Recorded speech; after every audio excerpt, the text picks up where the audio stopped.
This review was made possible by contributions from viewers like you.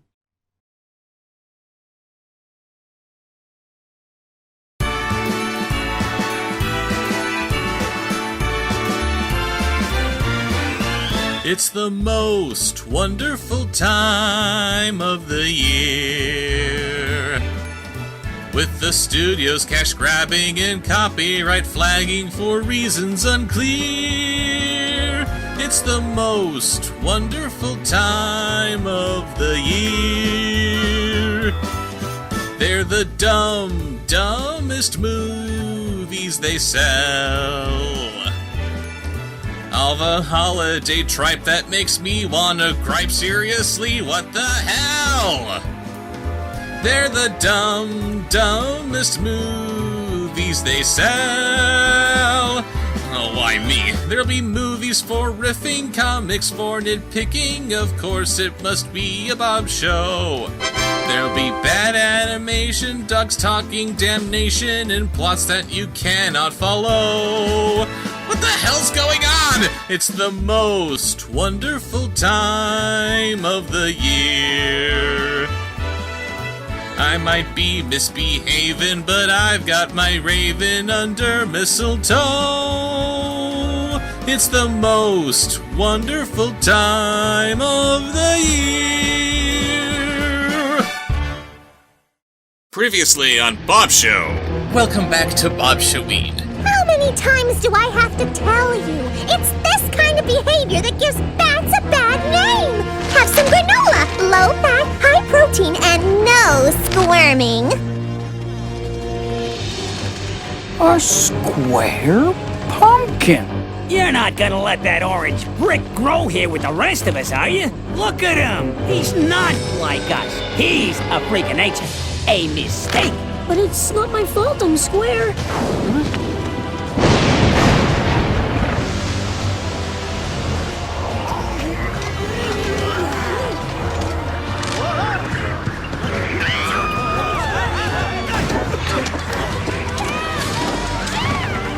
Hi, everybody. You saved our lives, Spookley. Well, little Tom, don't you have something to say to Spookley? Well, I guess being round ain't everything after all. Well, I'll be. A square pumpkin. You know what, fella? You're going right up on my front porch. Right up where everyone can see just how special you are.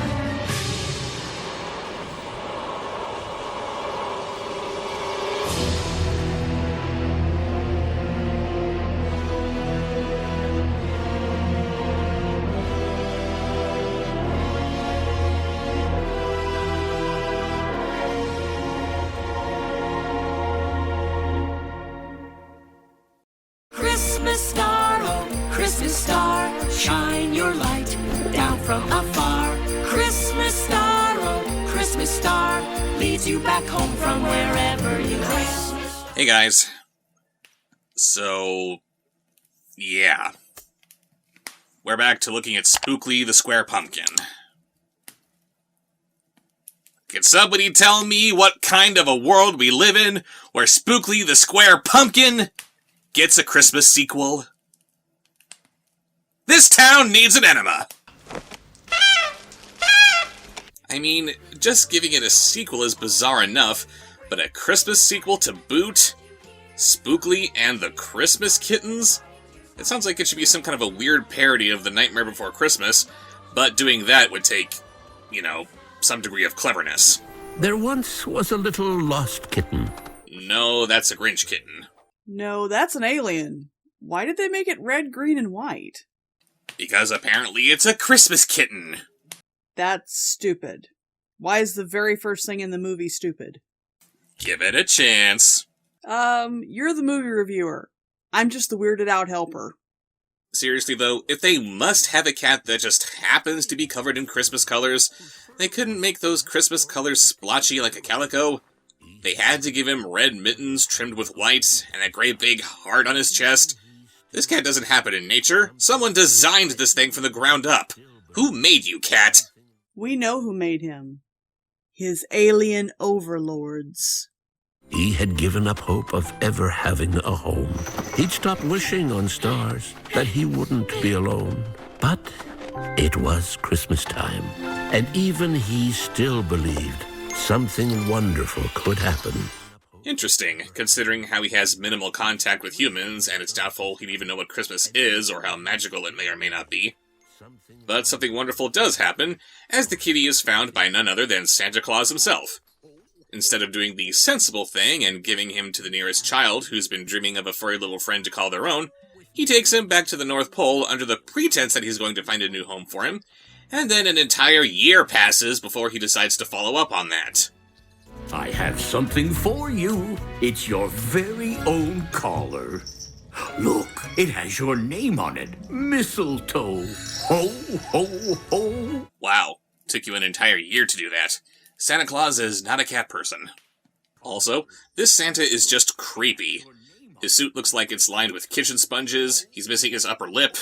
Not to mention his hip swaying as he walks, and how he takes pictures with his cats that look like prom photos. Suddenly giving him the name Mistletoe was a little disturbing. We meet all of our old, friends at Holiday Hill Farm, and I'm confused as to what they're doing here. They're all produce, right? Shouldn't they have been sold by now? And whatever isn't sold, shouldn't it have been thrown out or fed to the pigs or something? Oh, and the spiders are still around too. Never mind how they should be dead from the cold, I'm suddenly wondering what they've been living on. After all, one animal eating another is just wrong, right, Bella? Look, Jack, look! I caught a snowflake! That's not just any snowflake, Spookley. That's a Christmas snowflake. Those are the very best ones. Look, everybody! Look what I caught! Oh, Spookley, it's Christmas snow. And you're Tigger. Then they sing a song because catching a snowflake certainly calls for it. And of course, Spookley's leading the song since he would be the authority on Christmas spirit and all that, after he experiences exactly 0 Christmases before now. It's snow, it's Christmas snow. Go tell everyone you know. Old and young, tell everyone. We pulled these ornaments from our asses. Gosh, Jack, Christmas snowflakes sure are beautiful. I love the look on Bobo's face here. She's fed up with Spookley's paint-by-numbers adorableness just as much as I am. Christmas snowflakes sure are beautiful. Oh, they surely are, Spookley. But not nearly as beautiful as me, right, Jack? Thank you for giving her sleazy saxophone music, movie. Why are you trying to make me want to f*** a pumpkin? Shame on you. That's not vegetarianism. Later that afternoon, an owl watches as little Tom begins auditions for his Christmas extravaganza, when Mistletoe comes crashing onto the scene.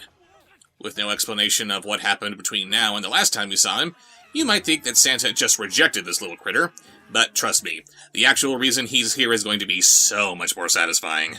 Oh, great. First the square pumpkin, and now a green cat.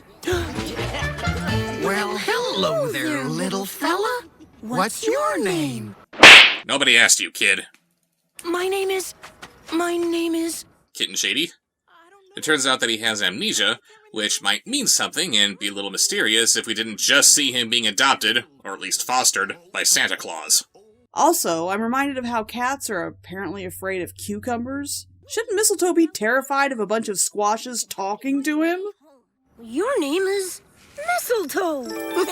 It's written right there on your collar. Now that we know your name, we need to find out where you live, so we can help you find your way home. My home? I don't know. Maybe I don't have one. Of course you do. And we can help you find it. All we need is... Your collar! What? Well, if your name is on it, maybe where you live is too. Why are they dragging this out? Why weren't they looking for an address the second that Spookley saw that the cat had a name? Look, there's a gold crown hanging from his collar. Maybe he's a king, or a prince, or a duke. You know what Christmas is! How do you not recognize that as a Christmas star? Looked like a snowflake to me. Snowflake, Christmas star, it's still not a crown. Maybe he came here looking for a queen and just doesn't remember. Oh! And Bobo is awfully invested in this imaginary relationship with a cat. Keep it in your vines, Bobo. Then the owl, who is clearly as fed up with all this nonsense as we are, gets the plot going by stealing Mistletoe's collar. Owls eat spiders! Owls eat spiders! Oh, that's no problem. You just have to talk to the owl into not eating spiders. That's all that you need to do when changing an animal's behavior, right? Just shame them out of it! I'm sorry, but I refuse to let go of the first movie browbeating these two bats into not eating bugs. Some of the more zoologically inclined in my audience may be noticing Bella and Boris's absence in this movie, and they may be thinking that they're just hibernating like bats normally do. But I assure you, the bats died a long time ago because the last time we saw them, they had adopted an all-candy diet. Well done, movie. The owl shakes the little star tag from the collar, Mistletoe chases after him, then in typical Christmas movie tradition, things are complicated further by a storm kicking up. Or maybe not? The storm starts to build up just enough to keep the pumpkins from wanting to chase after Mistletoe, although little Tom makes a good point in that it's just as likely that he'll find his way home and live happily ever after. But Mistletoe is only experiencing a very light snowfall? What's going on here? Oh no! It's gone! The tag's gone! And if we knew for sure whether or not this tag actually had more personal information on it, this might be more devastating. Is there a place that's safe?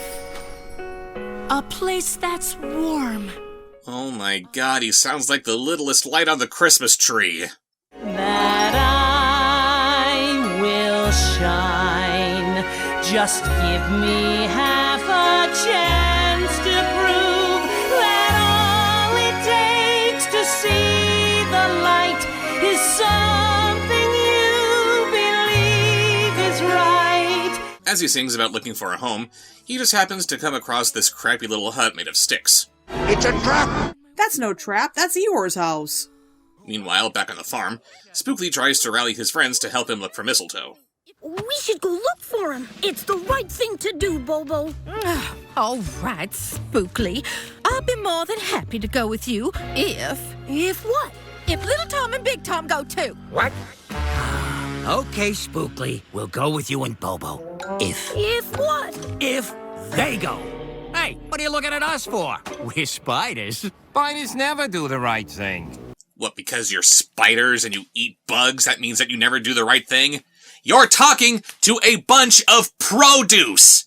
You know, whose lives depend on you eating bugs? Just by your very existence, you're doing the right thing! Idiots! Come on, boys. We gotta go stink up an act. Because spiders are stinky? They're certainly not helping the movie stink any less. Spookley heads off to look for Mistletoe on his own since his friends won't help him. And of course he has to sing about it. Oh, yippee skippy. When I see someone in trouble, I can't look the other way. When I hear someone say, "Help me," I can't help but say, "Okay." And the problem might be big, or the problem might be small. But the problem is a problem, still a problem after all. I've got a problem. I'm watching a terrible movie that's only getting worse with every passing minute. Can you help me with that? 'Cause it's never wrong to do the right thing. Oh wow, that's a barrel of fish you don't want to open. Again, I refer you to one of my favorite movies of all time, Pinocchio. Now you see, the world is full of temptations. Temptations? Yep, temptations. They're the wrong things that seem right at the time. But, even though the right things may seem wrong sometimes, sometimes the wrong things may be right at the wrong time, or vice versa.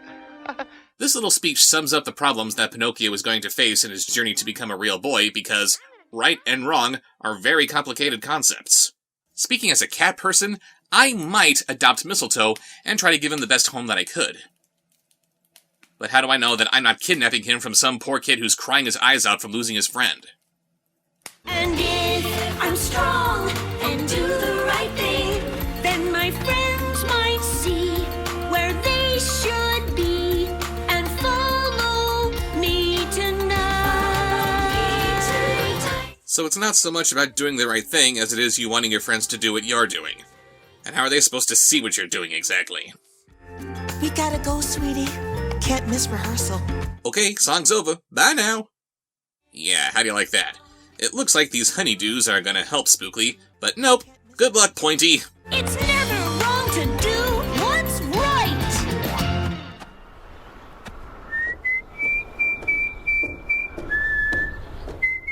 Uh-oh. I know what's at the other end of that bridge.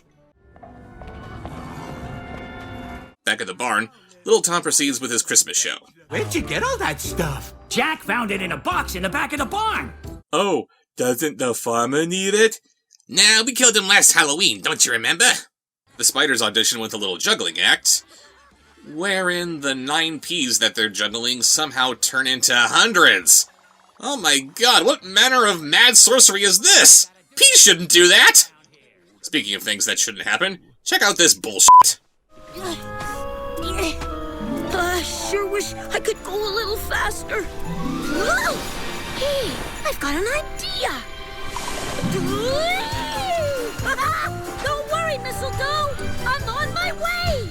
I'm somehow going faster than I was before by doing absolutely nothing. Whee! Physics! As for Mistletoe, well, he was hungry and cold and didn't know what to do.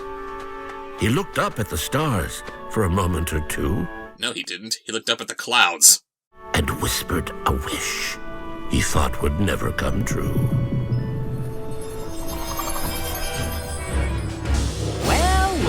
Well. What have we here? Santa Claus, huh? Ooh, I'm really scared. We don't know for what Mistletoe was wishing, but I somehow doubt it was some shifty raccoon looking for his next hustle, sweetheart.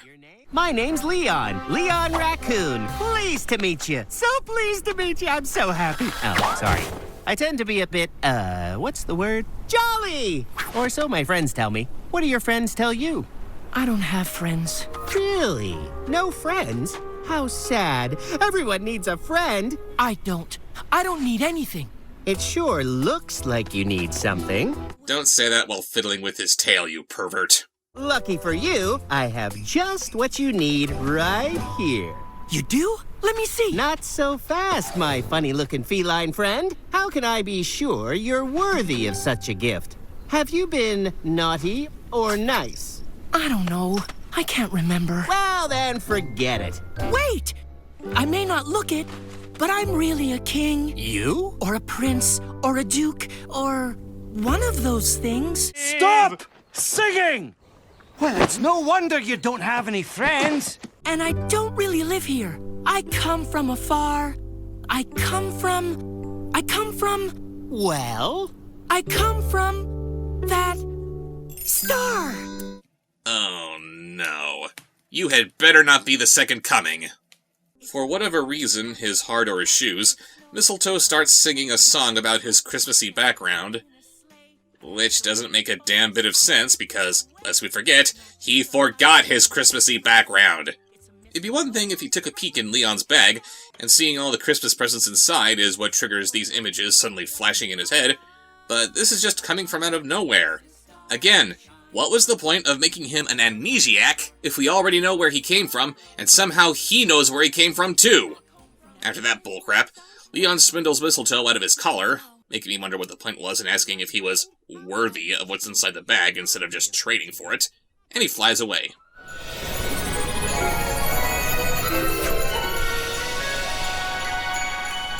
Was the raccoon actually Santa Claus?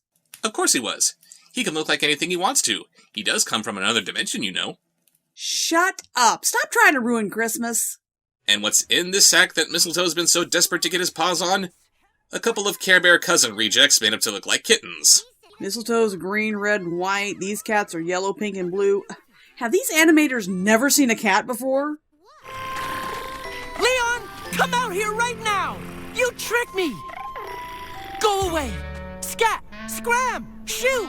Spookley shows up just in time for these little irritants to show off how irritating they are. Oh joy! Now look what you did! For the last time, scat, scram, shoo! Go away! Go away, go away. Cut it out! Cut it out, cut it out. Oh, knock it off! Knock it off, knock it off. Make it stop! Make it stop! Make it stop! Somehow this song endears the kittens to Mistletoe and Spookley, the latter of whom says that they can live on the farm with him and his friends. Hey, I don't even know your names. I'm Scat. I'm Scram. He's Shoot. He doesn't talk. Wow. They named themselves after the first words they heard Mistletoe say to them? Well, I guess that could have been worse. I'm Get Lost. I'm Go Away. He's F*** off. The mischievous little scamps run off and start playing on a frozen pond. Come on, it's too dangerous for them to be out on the ice. I know that because I almost drowned after breaking through thin ice last Christmas. Of course, the ice breaks, but it should be noted that it didn't break until after Spookley and Mistletoe ran out to try to save them. They would have been perfectly fine if you didn't decide to do the right thing.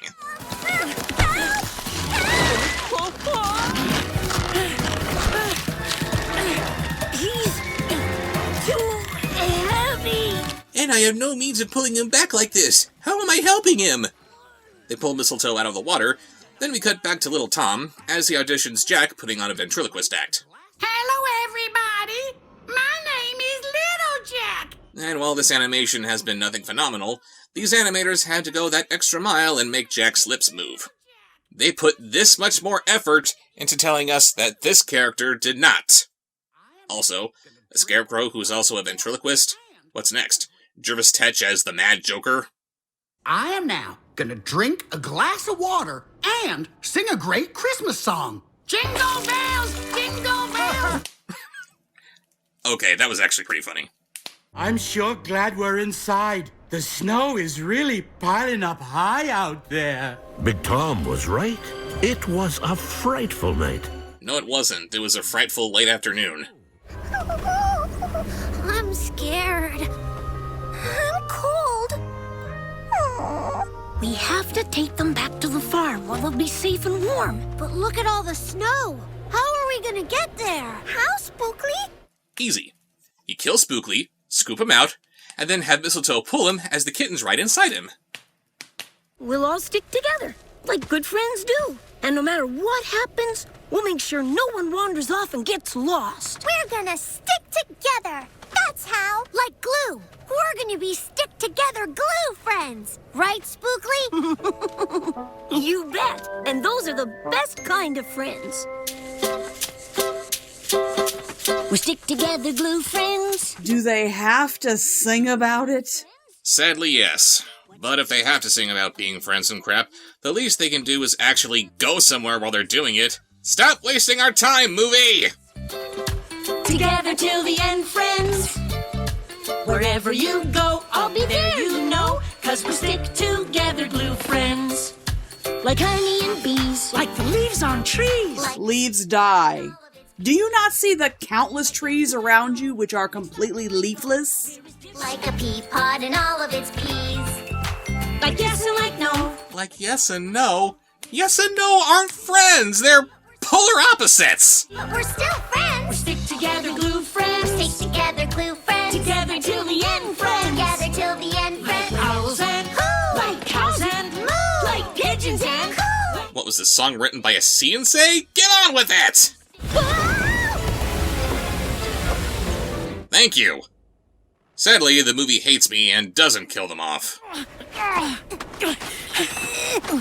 Is everyone okay? Okay. Where's Spookley? Is he worried about him suffocating? He's a pumpkin!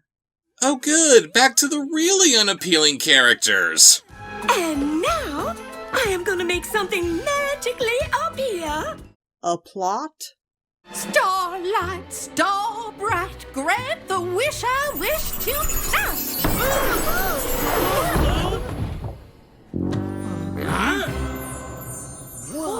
Did you see that? Did you? I can really do magic. She's a witch! Burn her! Yeah, somehow a Christmas present addressed to Mistletoe magically shows up, and no one thinks it's weird. Little Tom says that Spookley is out looking for Mistletoe, so they can't yet give the present to him. And you all let him go? Why is Spookley their responsibility? He's a big pumpkin, he can look after himself. Right? I have no idea how maturity works in pumpkins. Speaking of, Spookley's at a loss for how to find his way home. This way. Come on. Oh sure, follow the star in this Christmas movie. It's easy to imagine Jesus being irked by Santa Claus pulling focus, but now they gotta rip off elements from his story too? Jack and the other pumpkins are all set out to look for Spookley, but... What was that? Oh no! The snow's blocked the door! We can't get out! Like sailors on a submarine. Don't worry though, Spookley finds his way back home without any help whatsoever.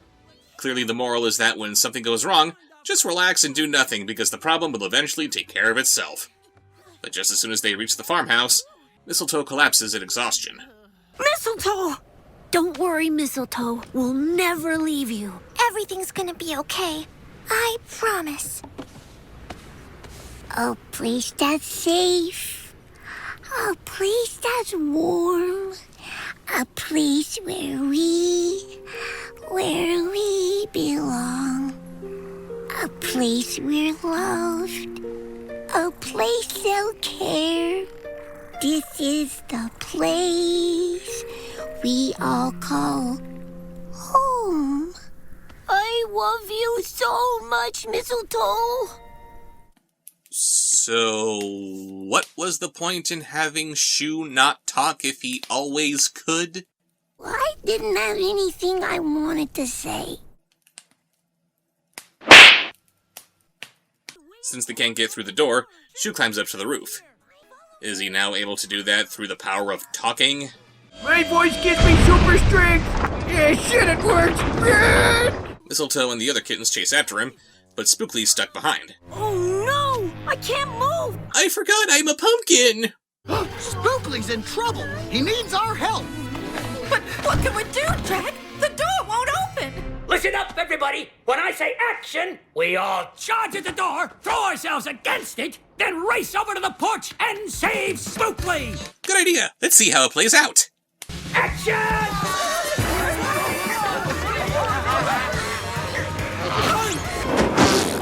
No, apparently that works because, shut up, of course it works. They pull Spookley free because I guess he was frozen today. The cats fall down the chimney and not break every bone in their little bodies, and Mistletoe puts the kittens in these stockings over the fireplace. Sure is convenient that there's a stocking for each of them.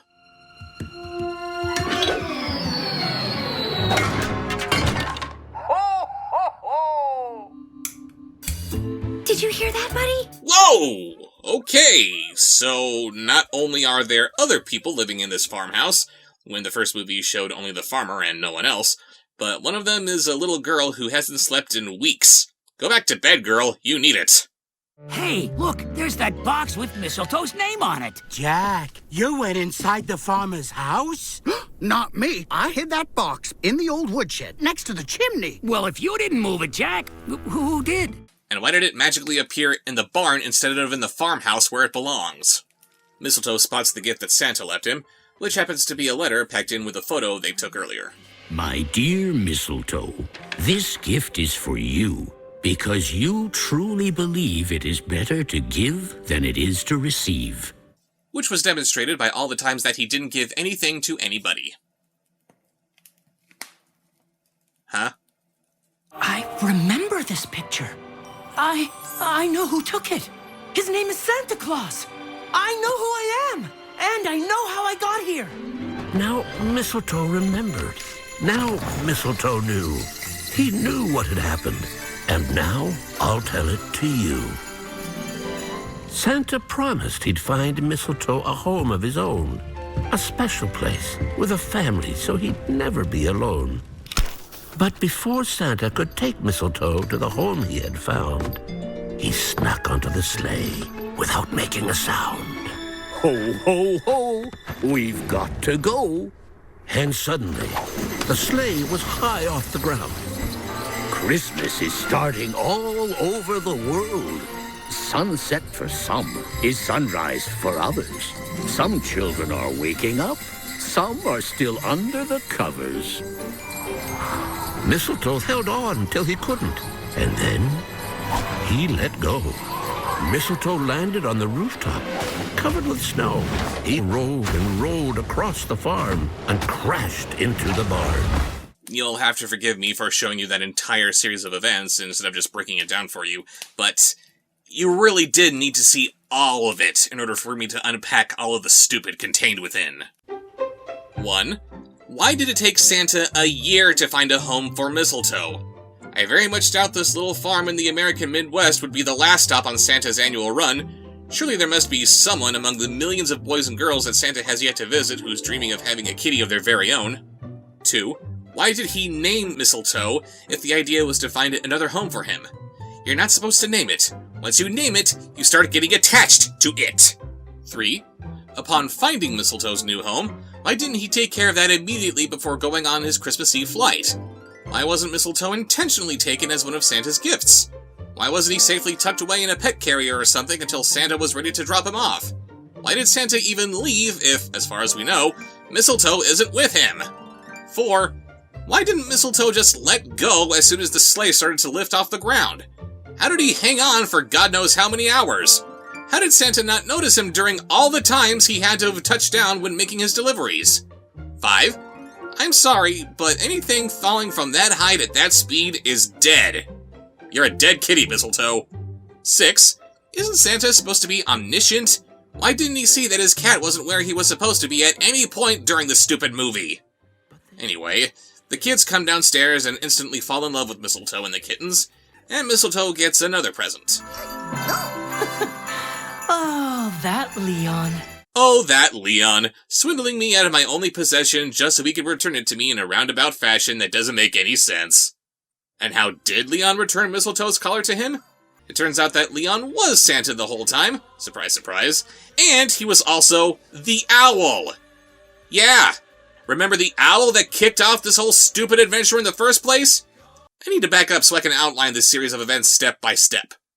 First, the owl shows up at the farm, and then Santa somehow loses Mistletoe at the very place he wanted to take him.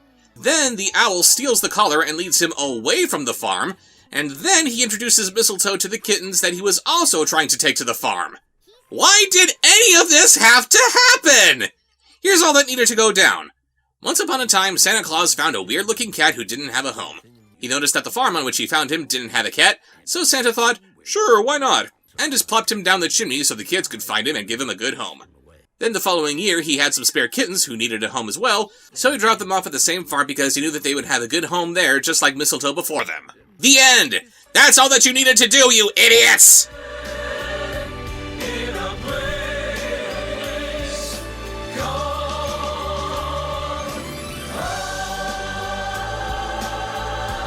And then Santa flies into the Christmas icicle. Oh yeah, the Christmas star. Almost forgot about that. Santa goes through all of these stupid motions so that... what? Mistletoe could have a pointless adventure? What if, and I'm just throwing this out there for the sake of argument, what if Mistletoe didn't find his way home by following the star? I'll tell you what would happen. All 4 cats would be dead. You put all of these cats in pointless jeopardy for no reason, you asshole! So that was Spookley and the Christmas Kittens, and it is insultingly stupid. The first movie was bad enough with it being a Halloween knockoff of Rudolph the Red-Nosed Reindeer, but for this movie to not even attempt to follow up with the first movie's theme of being different in a world that doesn't understand you is just pointless. There's a cat that looks a little strange, and no one makes a big deal out of it. Everyone just accepts him without question. Why did this need to be a Spookley story? Not to mention, everything that happens in this movie is completely pointless! Why did any of this happen when all Santa needed to do was just plop this little kitty into a box and toss him under the tree as soon as he was found? Why did he need to endanger the lives of these cats instead of just dropping them off where they needed to be? The animation's a little better than what we saw in the first movie, but that doesn't change the fact that everything that happened was a colossal waste of time. Not to mention, these kittens aren't even all that cute. You can't even appreciate this movie for its fluffy squee factor. Really, if all that you need to be entertained are cute little kittens, check out the Dodo's YouTube channel. See you later. Let's celebrate love, let's celebrate friendship. Let's celebrate being kinder than kind. Let's celebrate hope, let's celebrate peace. And let's celebrate Christmas time. We don't need presents under a tree. No Christmas cards are okay with me. All we need is family and friends. Peace on earth that just never ends.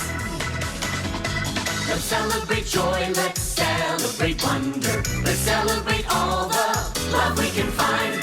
Let's celebrate friends, let's celebrate family. Let's celebrate Christmas time. We don't need holly hung all around. We don't need lots of snow on the ground. All we need for now and forever is everyone everywhere singing together. Let's celebrate love, let's celebrate friendship. Let's celebrate being kinder than kind. Let's celebrate hope, let's celebrate peace. And let's celebrate Christmas. Celebrate.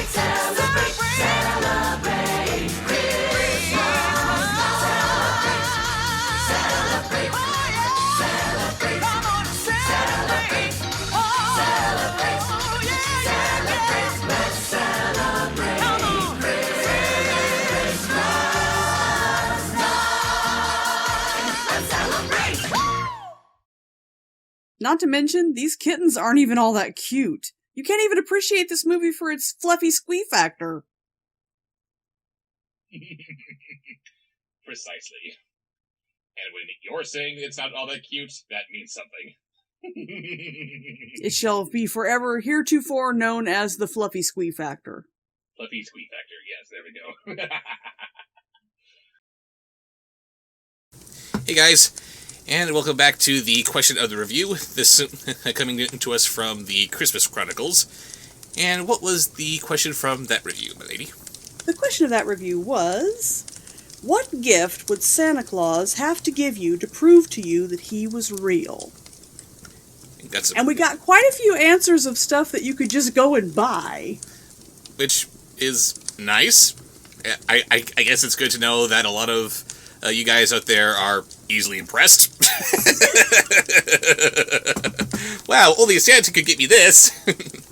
I'm sure your mom and dad had a great time. Oh, yes. When you were growing up. Yes, they loved being Santa to you guys.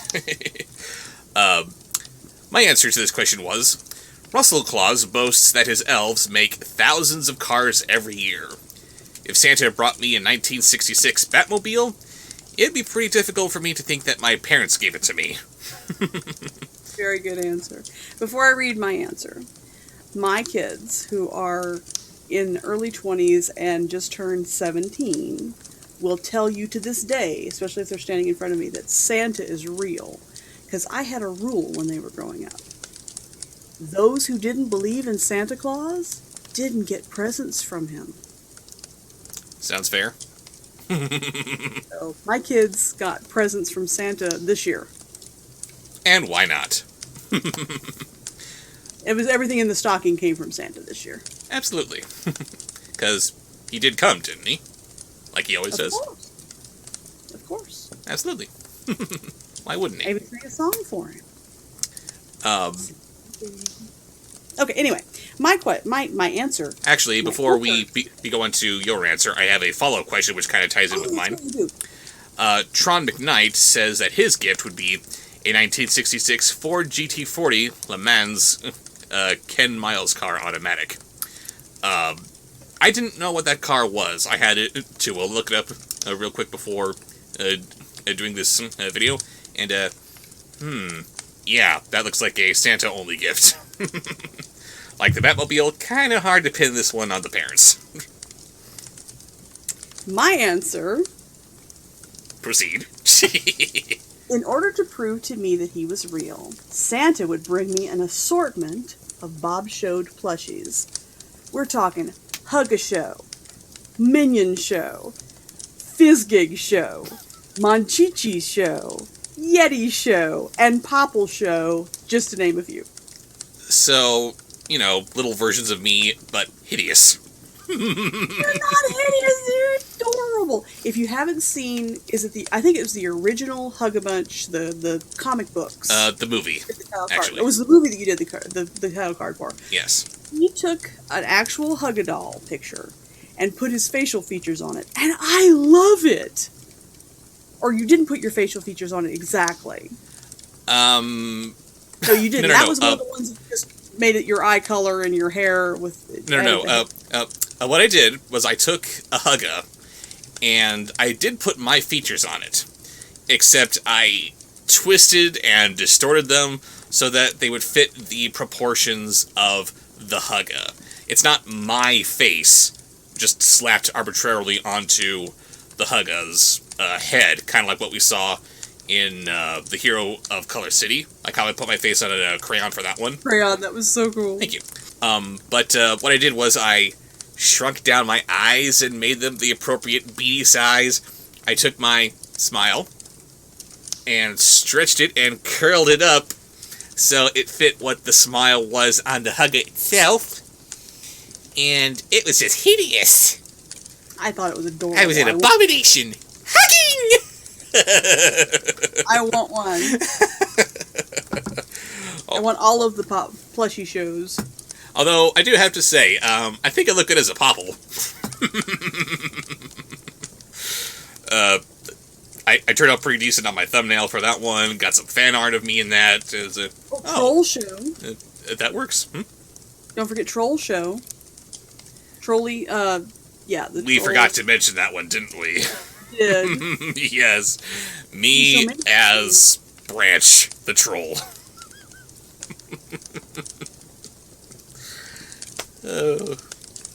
Jill, if you're seeing this video somehow, Merry Christmas to you, and thank you for all your help that you've given me the last couple of years before you had to move away to Arizona.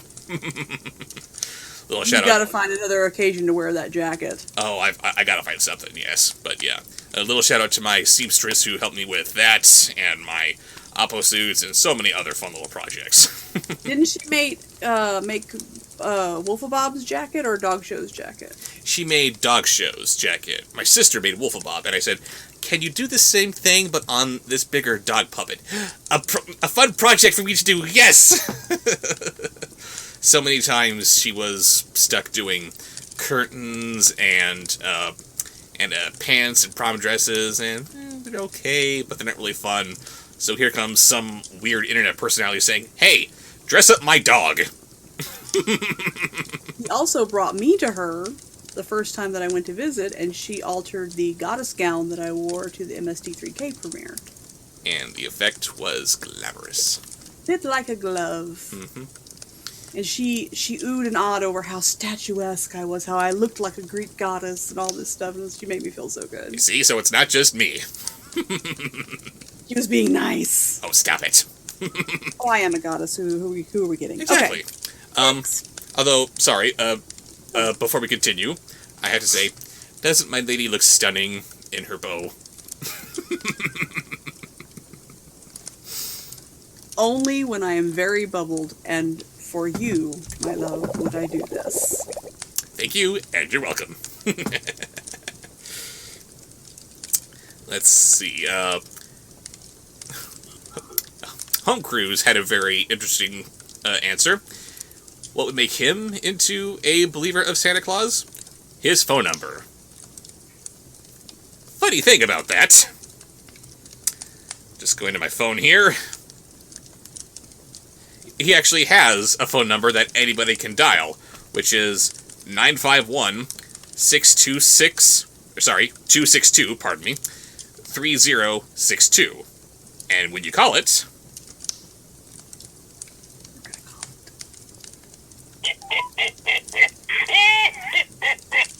Merry Christmas!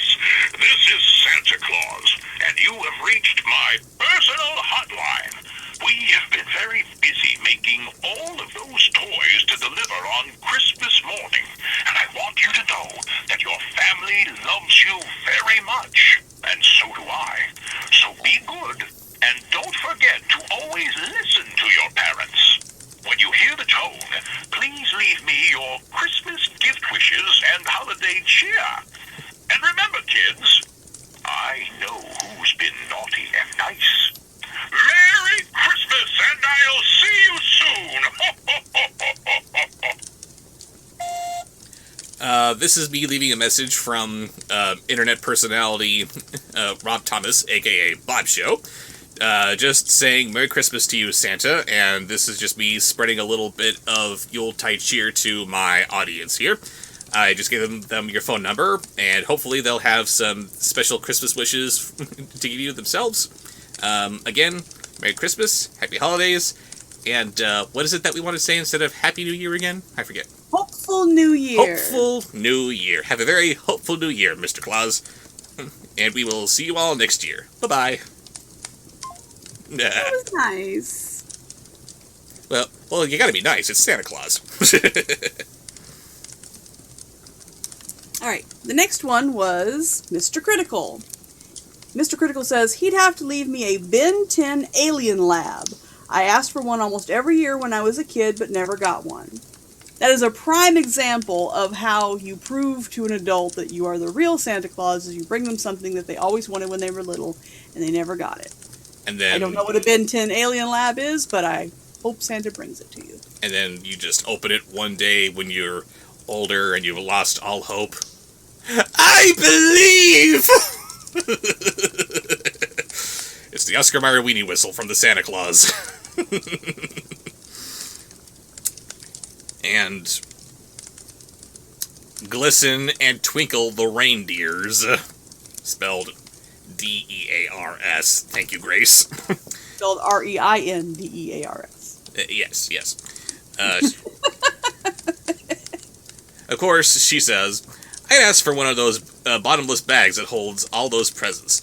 It would be the perfect storage for my entire toy collection. No one else could possibly have gifted it to me because, as Gooby puts it, that's scientastically impossible. Who was Gooby? Gooby was the pickle-loving Oogie Love. It was all about science and engineering because he had glasses. I know, it's kind of hard to remember his name because he didn't have a catchphrase that was connected to picking up his pants, but, you know. But, of course, Grace wouldn't want the Santa Claus sack so she could have an endless supply of presents for herself. She would have to have it as a storage means of her massive toy collection that she already has. I'm trying to figure out where to wear my glasses when I have on the eyelashes. I have new eyelashes. And they are gorgeous. They are a challenge with glasses because they're quite long. You'll get used to them. But now you're wearing them kind of low? Yeah, I'm trying to remember to wear my glasses because I can't, read without my glasses. Not very well. Alright, so next is Shy Cartoon Girl 8. I got proof, says Shy. When I was a kid, around 10 or 11, I got a guinea pig for Christmas. No one in my family knew that I wanted a guinea pig. I never mentioned it. I never told my siblings, my parents, my grandparents. No one knew. Not even my friends. No books, no pictures, nothing to give them a clue. Come Christmas Day, there's the animal I longed for under the tree with food, tank, and bedding for him. So yeah, believer for life. Long live Santa Claus. I love that.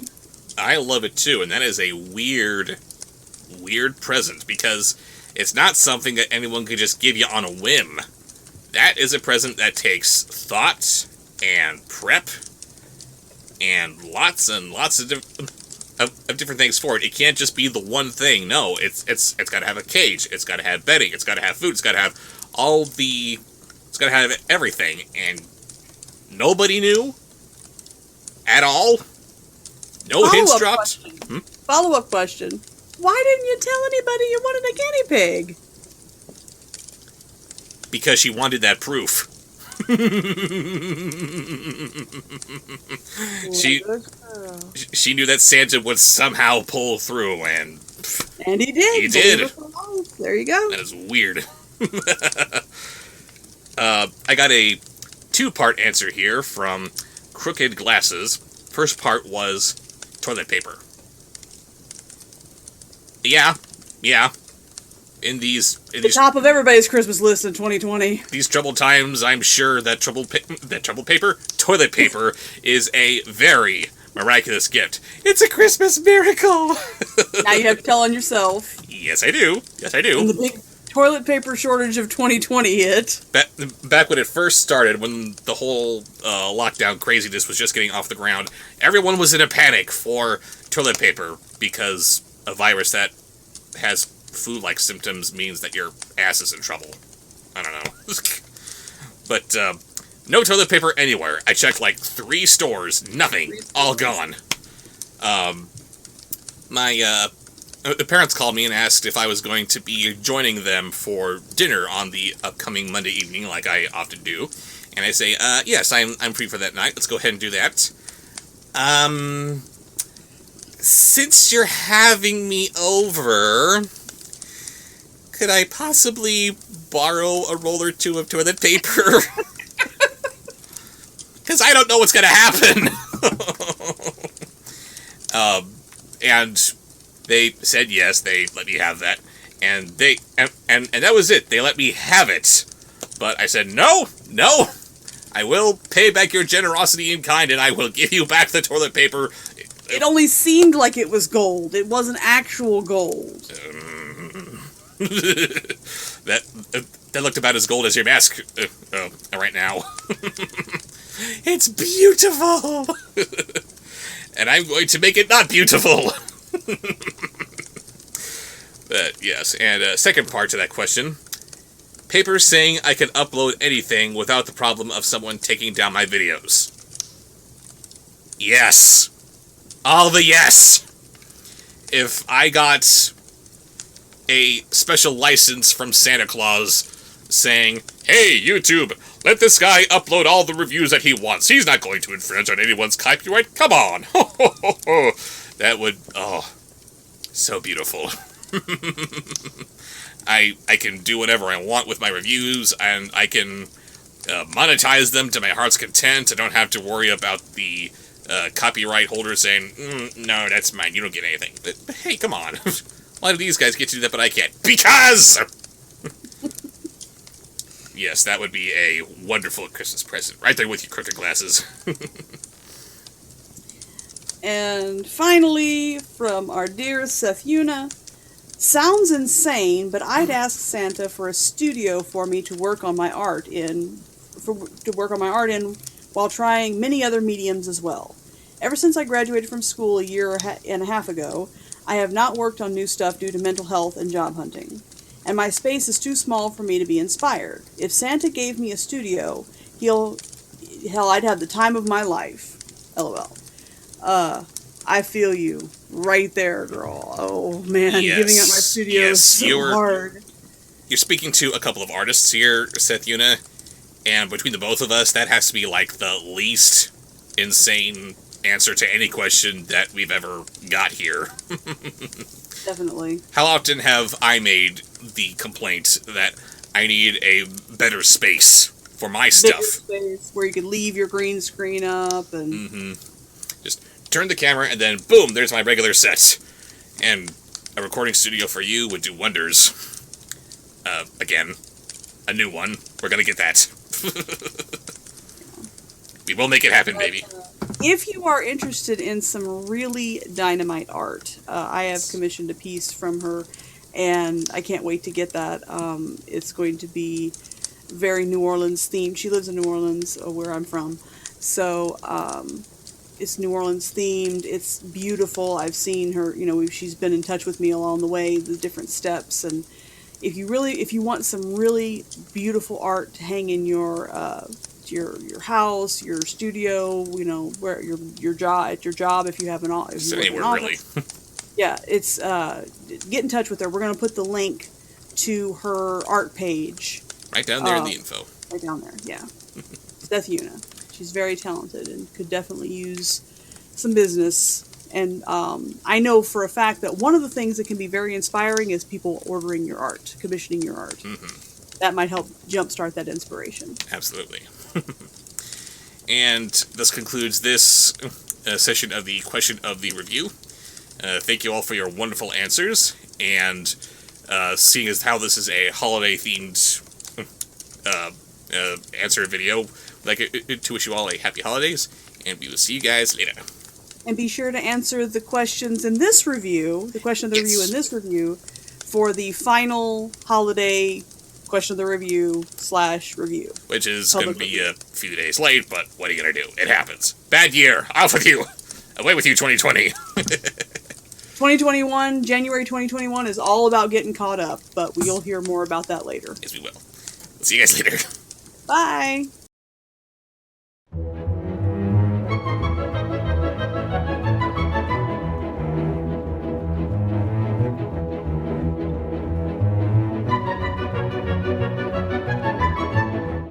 guys, I got a package here to open from Dan Cruz of Highland, New York. Let's see what the Highlander sent me.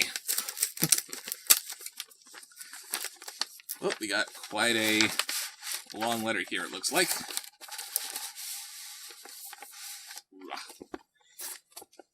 And we got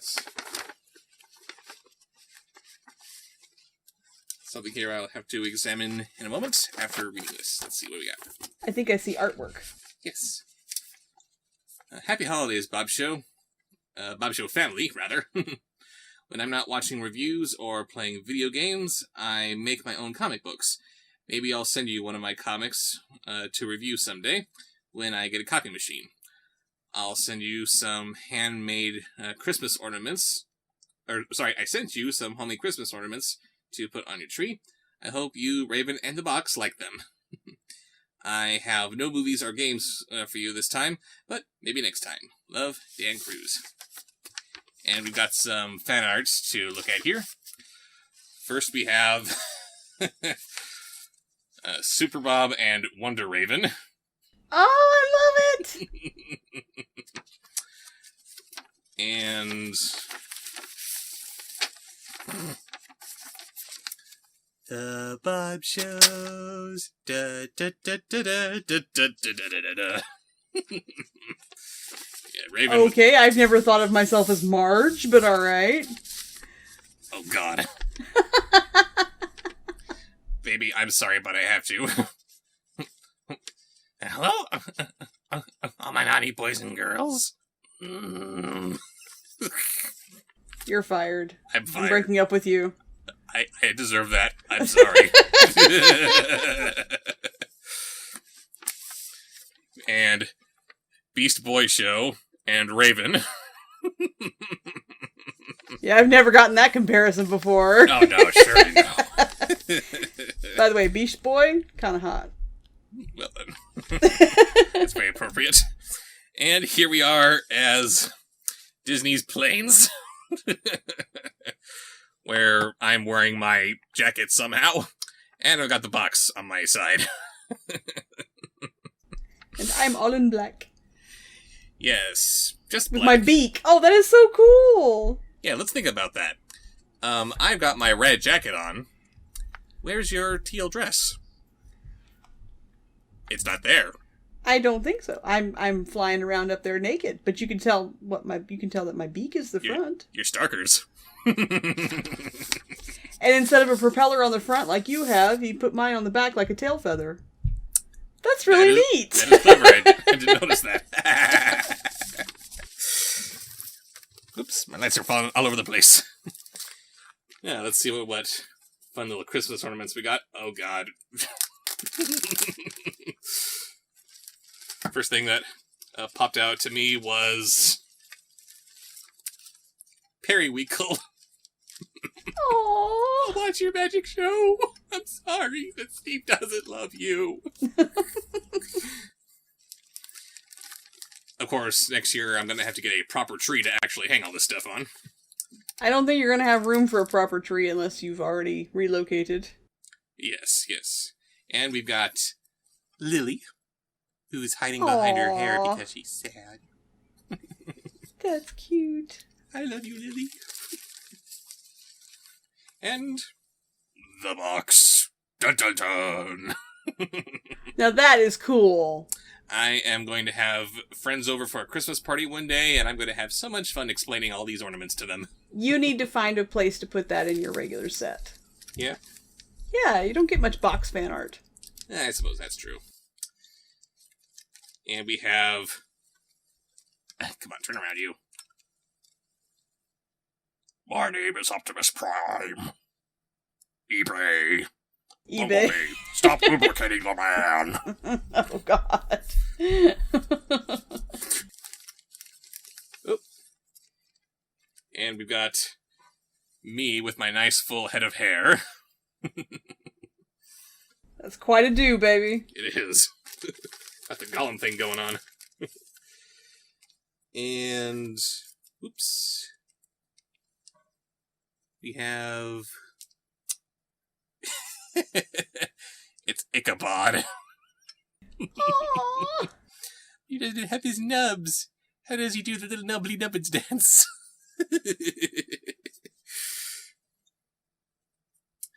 And we have Wolfabob. Oh, that's cool. I know all these other characters have been just heads so far, but for some reason this looks like he was actually decapitated. I don't know why. Wolfabob, Because you tend toward creepy? I don't know. Oh, God. And it's everybody's favorite character ever, Cool Cat! Exquisite! Oh my God.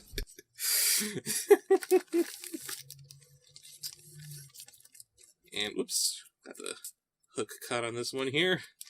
It's Dog Show. Aww. You see him steaming mad at the Air Buddies movies. Ah, this is stupid!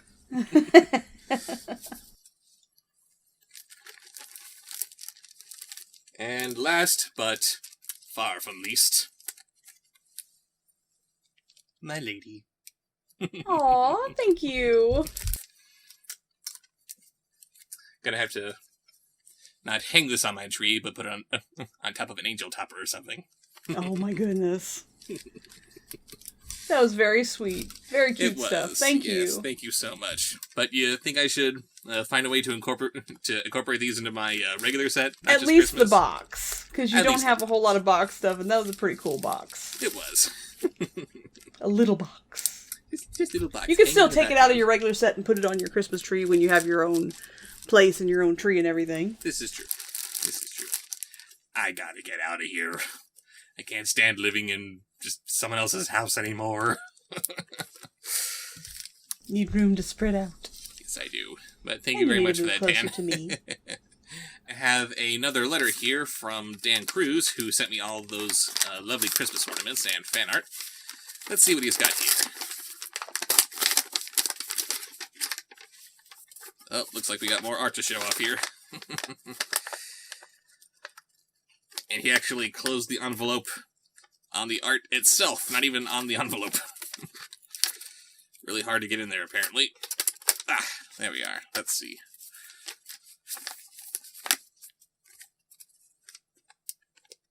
Hi again, Bob Show. I sent a special homemade comic about Lily and Garth just for you. This will be part 1 of a 3-part story that includes Lily, Garth, and none of the other Alpha and Omega characters. It sounds wonderful already. Not even the wolf pups. Oh, thank God. I love you so much. I hope you enjoy it. I think we all wish this story was canon. Love, Dan Cruz. The Adventures of Lily and Garth, Part 1.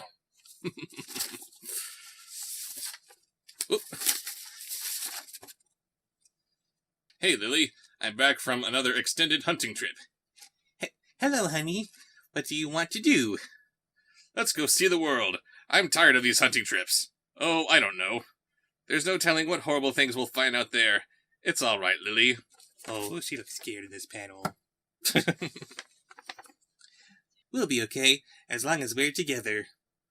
And if you see anything bad, just... And if you see anything bad, just do your dead turtle thing.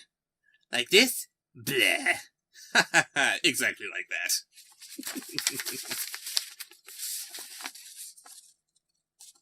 Okay, let's go. Let's find the train. There are the tracks.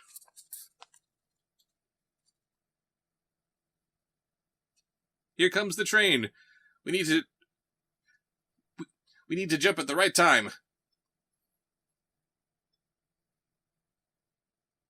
How do you know when to jump? That was Lily, I think. How do you know when to jump? If there's one thing I learned at Alpha School, it's how to time things. When I say jump, we jump. 1, 2, 3, jump! We made it! This is too cute. It is. Are you still afraid, Lily? Maybe a little bit. Come on, Lily. We just jumped on a moving train. We'll be fine. To tell you the truth, I'm a bit scared too. You are? Yeah. We've never been outside Jasper before.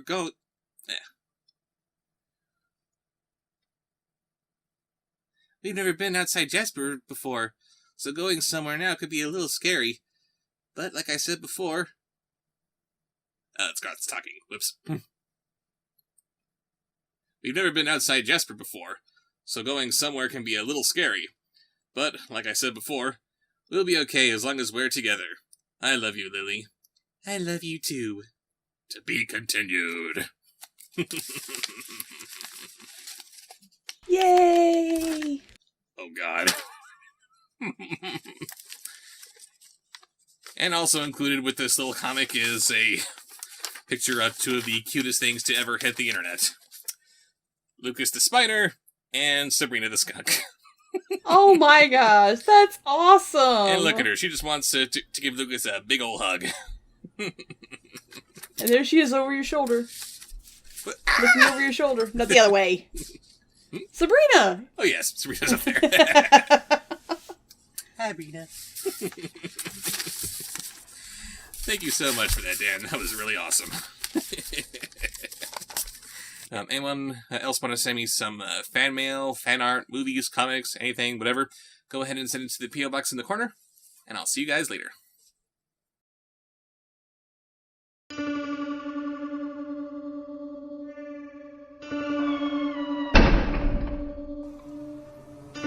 Subscribe, like, follow, comment, share, watch more, more.